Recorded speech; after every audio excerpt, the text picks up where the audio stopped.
Bismillahirrahmanirrahim. Assalamualaikum warahmatullahi wabarakatuh. Asyhadu an la ilaha illallah wa asyhadu anna Muhammadar Rasulullah. Allahumma sholli ala sayyidina Muhammad wa ala ali sayyidina Muhammad. Assalamualaikum sahabat Al-Jannah yang dirahmati Allah Subhanahu wa taala. Apa kabar hari ini? Semoga kita senantiasa sehat, selamat, insya Allah sampai dunia akhirat. Baiklah, mari kita panjatkan puji syukur kehadirat Allah Subhanahu wa taala atas nikmat kesehatan, iman, Islam, dan ketenangan serta ketabahan kita sampai detik ini. Tak lupa sholawat serta salam kita sampaikan kepada Nabi Agung Muhammad SAW yang telah membawa umatnya dari zaman kegelapan menjadi zaman terang benderang hingga detik ini. Sahabat Al-Jannah yang dirahmati Allah, dalam kesempatan kultum ini saya akan ambil tema yaitu semua ciptaan Allah Subhanahu wa taala bermanfaat.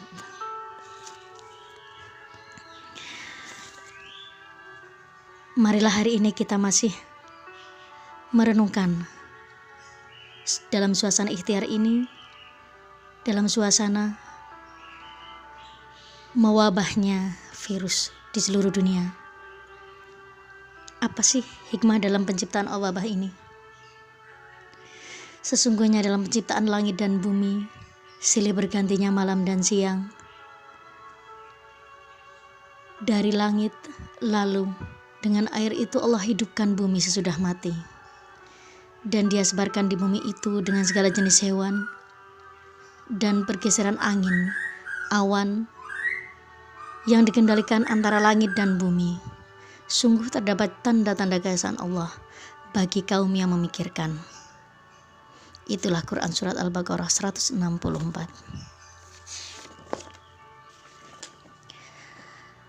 Sahabat Al-Jannah yang dirahmati Allah, bersyukur dengan semua yang diciptakan Allah. Semua yang diciptakan Allah adalah yang bermanfaat. Demikian yang tertuang dalam ayat qauliyah, yaitu ayat kalam Allah atau Al-Quran yang diturunkan secara formal kepada Nabi Muhammad SAW melalui perantara malaikat Jibril secara bertahap selama 22 tahun, yang hari ini kita kenal dengan nama Al-Quran. Terdiri dari 30 juz, 114 surat sebagai mukjizat Nabi Muhammad SAW, sebagai petunjuk kita manusia yang hidup di dunia dan pedoman bagi orang-orang yang beriman. Dan ada juga ayat kauniyah, yaitu semua ciptaan Allah di alam semesta yang terlihat, yang terasa, sebagai bukti kuasa Allah Subhanahu wa taala, di mana semua itu menjadikan manusia mempunyai tugas untuk mempelajari, merenungkan, mengeksplorasi, memanfaatkan dan menciptakan teknologi untuk bisa menerjemahkan ayat-ayat kauniyah yang bermanfaat bagi kehidupan manusia. Semua ciptaan Allah ini seluruhnya bermanfaat bagi manusia. Untuk apa? Yaitu sebagai bekal menjalankan tugasnya sebagai khalifah di bumi, sebagaimana firman Allah Subhanahu wa taala dalam surat Al-Imran, yaitu orang-orang yang menyebut dan mengingat kepada Allah tatkala mereka berdiri, duduk, berbaring, dan mengiring. Mereka pula yang memikirkan tentang kejadian langit dan bumi sambil berkata, "Wahai Tuhan kami, tidaklah Engkau menjadikan benda-benda ini dengan sia-sia? Maha suci Engkau, maka peliharalah kami dari azab neraka." Mari kita renungkan apa yang diciptakan Allah ini akan bermanfaat bagi kita dalam wabah ini. Tentunya Allah menciptakan virus. Tidak serta-merta semuanya rugi, tapi pasti ada sesuatu hal yang ingin Allah tunjukkan, yaitu ketika kita diistirahatkan karena virus ini, Allah ingin menunjukkan kita lebih tabah. Kita lebih tabah, kita akan punya banyak waktu untuk menyembah Allah Subhanahu wa taala, berzikir, memuji, dan juga mempelajari apa-apa yang terjadi di dunia ini. Adanya penyakit menjadikan kita manusia beriman berpikir, menciptakan teknologi sesuai ilmu pengetahuan. Ada yang membuat pabrik, membuat vaksin dari apa yang diciptakan Allah. Begitu juga sesuatu yang mungkin bagi kita terasa menjijikan seperti cacing, tikus. Apa yang Allah ciptakan, semuanya akan bermanfaat. Karena itu menjadikan mata rantai kehidupan yang sangat luar biasa bermanfaatnya. Cacing yang kita anggap menjijikan akan menggemburkan tanah. Ketombe yang kita anggap menjijikan di rambut, ternyata itu adalah bagian kotoran kulit yang mengelepas, yang nantinya menjadikan kepala kita bersih dari penyakit. Karena jika tidak menjadi ketombe atau menjadi kotoran, maka kulit kepala kita yang akan menjadi sakit. Ada nyamuk diciptakan, maka akan menjadikan menilai fungsi manusia yang berpikir, membuat obat. Bagaimana dokter akan berpikir, bekerja keras mengobati. Kemudian dari dokter itu akan tercipta ruang kerja yang bermanfaat bagi seluruh manusia. Terciptalah rumah sakit yang nantinya akan bermanfaat seluruh manusia yang ada di bumi ini. Jutaan orang yang bekerja pun akan mendapatkan uang untuk menghidupi keluarganya, menghidupi sanak saudaranya. Dari pabrik tersebut terciptalah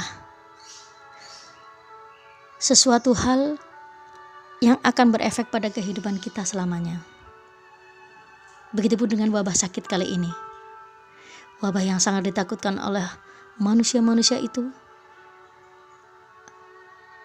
akan menjadikan beribu-ribu dokter menjadi ahli di bidangnya.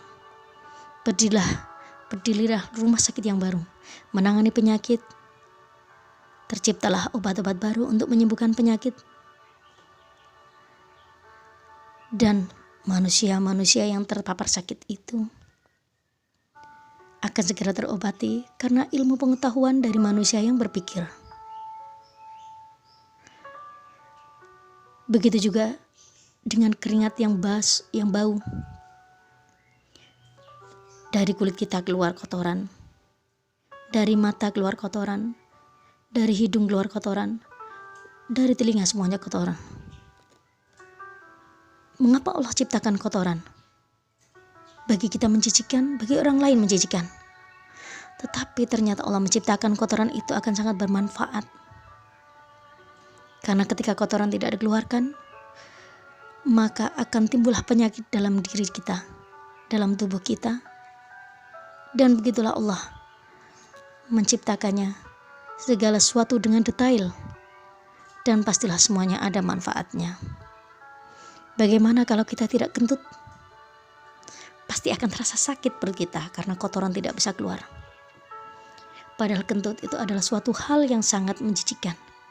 Tetapi itu ternyata adalah obat bagi tubuh kita. Begitu juga Allah menciptakan penyakit panu yang berada di tubuh kita. Kenapa? Pasti ada manfaatnya. Ya, Allah menciptakan panu dalam tubuh kita supaya kita menjaga kebersihan. Kemudian bagi orang yang berpikir menciptakan obat. Lalu selanjutnya obat itu diberikan kepada yang sakit. Begitulah seterusnya. Hidup terus berputar dan Allah lah yang akan memberikan naluri orang untuk berpikir. Manusia berpikir. Dan selanjutnya pasti dalam hidup itu akan ada manfaatnya. Sampai penciptaan Allah yang paling kecil sekalipun. Sahabat Al-Jannah yang dirahmati Allah. Jadi jangan sampai kita merasa kecewa dengan wabah ini. Ya Allah, kenapa hidupku seperti ini dengan adanya wabah ini? Jangan. Ambil hikmahnya, ambil positifnya. Pasti semua ada manfaatnya di balik ini. kita pelajari apa yang Allah ciptakan pasti akan bermanfaat. Seperti dalam hal ini, seperti dalam wabah ini, pasti kita akan mengambil manfaat, yaitu pasti Allah akan menumbuhkan sifat husnudzon kita padanya. Allah ingin menambahkan ketakwaan kita dengan rasa syukur terdalam kita kepadanya setiap waktu, setiap detik. Dan Allah akan menambah iman, semangat hidup kita, memperbaiki diri, karena merasa bahwa Allah lah yang membuat segalanya. Hidup ini, suasana ini, dan nantinya juga akan kembali pada suasana yang lebih baik lagi. Dan yang terakhir, kita sebagai manusia, hendaknya dari wabah ini semuanya Allah menciptakan. Karena apa? Secara manusiawi, kita harus memelihara alam dan segala anugerah yang diciptakan Allah kepada kita semua sebagai makhluknya untuk hidup di dunia dan kelak menjadi bekal di akhirat. Insya Allah. Insya Allah. Demikian ilmu ini yang kami sampaikan. Ada banyak dan kurangnya. Kami ucapkan mohon maaf yang sedalam-dalamnya. Terima kasih. Wassalamualaikum warahmatullahi wabarakatuh.